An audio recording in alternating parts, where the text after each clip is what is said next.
बिस्मिल्लाहिर्रहमानिर्रहीम। अस्सलामुअलैकुम। मोहतरम नाज़रीन, शब बारात में ये 5 काम लाजमी करें। शब बारात में तकदीर बदल दी जाती है, जिंदगी के हालात बदले जाते हैं। अगर इंसान की तकदीर में बदहाली तंगदस्ती है तो अल्लाह बदहाली खुशहाली में बदल देगा, क्योंकि अल्लाह ताला फरमाता है, अल्लाह जिस लिखे हुए को चाहता है मिटा देता है और जिसे चाहता है सबत फरमा देता है, और उसी के पास असल किताब लोहे महफूज है। इसलिए हर मुसलमान ये 5 काम लाजमी करे ताकि अल्लाह पाक हमारी तकदीर संवार दे। 5 काम कौन से हैं जो हमें करने चाहिए, जानने के लिए आज की वीडियो को मुकम्मल देखिएगा। मोहतरम नाजरीन, शब बारात भटके हुए और सरकश लोगों के लिए एक दस्तक है जो आखिरत की जिंदगी को भूलकर दुनियावी जिंदगी के गोरख धंधों में बुरी तरह फंसे हुए हैं। ये रात उनके लिए अपने रब की तरफ बुलावा और उसे मनाने की रात है।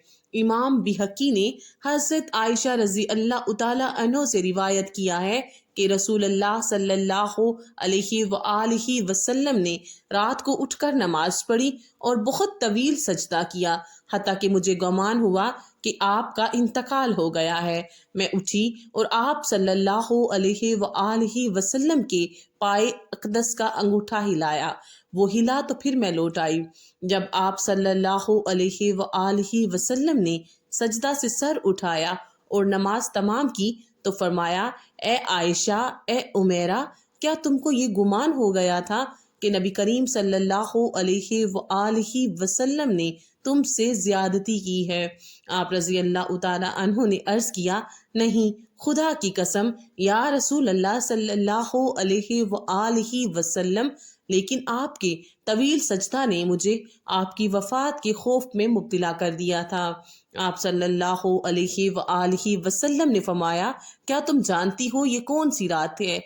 अर्ज किया, अल्लाह और उसका रसूल बेहतर जानते हैं। फरमाया, 15वीं शबान की रात है। बेशक अल्लाह ताला इस रात में अपने बंदों पर ज़हूर फरमाता है, तोबा करने वालों की तोबा कबूल फरमाता है और रहम चाहने वालों पर रहम फरमाता है, और कीना परवरों को जैसे वो थे उसी पर रखता है।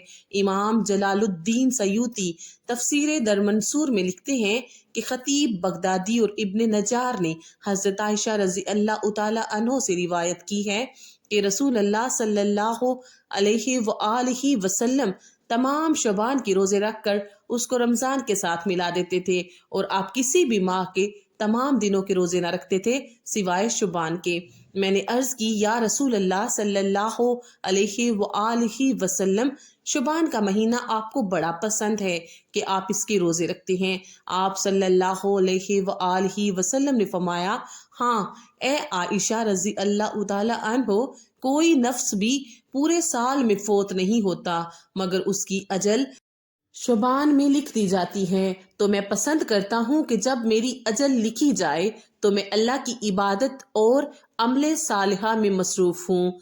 अहादीसे करीमा और सहाबा कराम रजी अल्लाह तआला अन्हो और बुजुर्गाने दीन के अमल से इस रात में 3 काम करना साबित है। नंबर 1, कब्रिस्तान जाकर मुर्दों के लिए एहसाले सवाब और मगफिरत की दुआ की जाए। लेकिन याद रहे कि नबी करीम सल्लल्लाहु अलैहि वआलिहि वसल्लम से सारी हयात मुबारका में सिर्फ एक मरतबा शब बारात में जन्नतुल बकी जाना साबित है। इसलिए अगर कोई शख्स जिंदगी में एक मरतबा भी इत्तबाए सुन्नत की नीयत से चला जाए तो अजर सवाब का बाहिस है।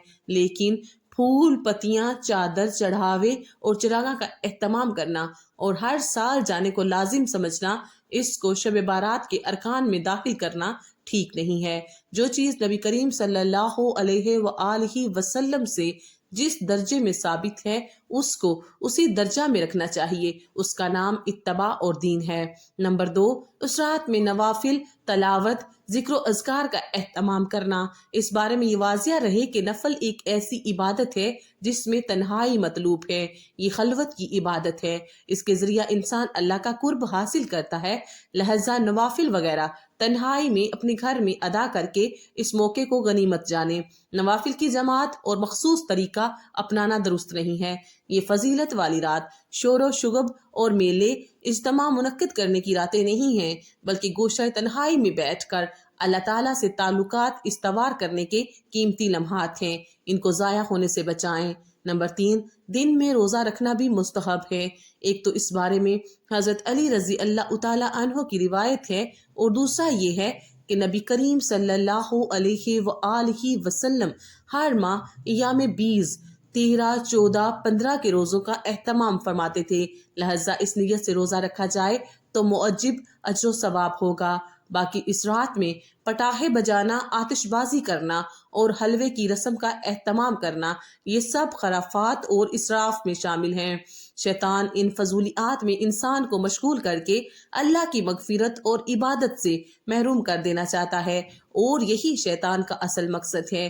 شعبان کی 15ویں رات کو اللہ تعالیٰ قریب کے آسمان پر نزول فرماتے ہیں اور یوں پکارتے ہیں، کیا کوئی بخشش مانگنے والا ہے کہ میں اس کی بخشش کر دوں؟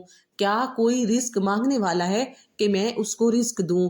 کیا کوئی مبتلا مصیبت ہے جو اس مصیبت سے بچنے کی درخواست کرے، میں اس کو عافیت عطا کر دوں؟ سبحان اللہ۔ کیا کوئی فلاں قسم کا آدمی ہے یا فلاں قسم کا آدمی ہے؟ ایک ایک ضرورت کا نام لے کر اللہ تعالیٰ پکارتے ہیں۔ تو اس رات میں کرنے کے 2 کام ہیں۔ ایک تو جہاں تک ممکن ہو سکے عبادت کرو اور قرآن کریم کی تلاوت کرو۔ نماز پڑھنا سب سے افضل ہے، لیکن اگر بیٹھ کر تسبیحات پڑھنا چاہو تو یہ بھی جائز ہے۔ غرضی کہ اللہ کی یاد میں جتنا بھی وقت گزار سکتے ہو گزارو، باقی سونے کا تقاضا ہو تو سو جاؤ۔ فجر کی نماز جماعت کے ساتھ ضرور پڑھ لو۔ تو ایک یہ کہ جہاں تک ممکن ہو سکے عبادت میں وقت گزارا جائے، اور دوسرے یہ کہ رات مانگنے کی ہے، کچھ اللہ تعالیٰ سے مانگا جائے۔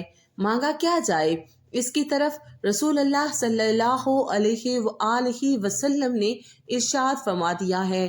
ہم یہاں مختصر سی تشریح کر دیتے ہیں۔ مانگنے کی 3 چیزیں رسول اللہ صلی اللہ علیہ وآلہ وسلم نے ارشاد فرمائی ہیں۔ ایک تو اللہ تعالیٰ سے بخشش مانگو، دوسرے اللہ تعالیٰ سے رزق مانگو، اور تیسرے اللہ تعالیٰ سے عافیت مانگو۔ لیجئے، خدا تعالیٰ نے کنجیاں تمہارے ہاتھ میں دے دی ہیں، جتنا چاہے کھولو اور لو۔ فرمایا ایک اللہ تعالیٰ سے بخشش مانگو۔ اب ایک تو اس رات میں اللہ تعالیٰ سے مغفرت اور بخشش مانگو۔ ایک بات یاد آ گئی، ان حضرت صلی اللہ علیہ وآلہ وسلم کی دعا ہے، جس کا ترجمہ کچھ یوں ہے۔ ترجمہ: اے اللہ مجھے رسوا نہ کیجیے، کیونکہ آپ مجھے جانتے ہی ہیں، اور مجھے عذاب اور سزا نہ دیجیے، اس لیے کہ آپ مجھ پر قادر ہیں، جب چاہیں عذاب دے سکتے ہیں، یہ آپ کی قدرت ہے۔ بے شک آخر میں اللہ رب العزت سے یہی دعا ہے کہ اللہ پاک ہماری اس رات کے صدقے میں مغفرت فرمائے اور ہمیں دم آخر تک اسلام پر قائم و دائم رکھے۔ آمین ثم آمین۔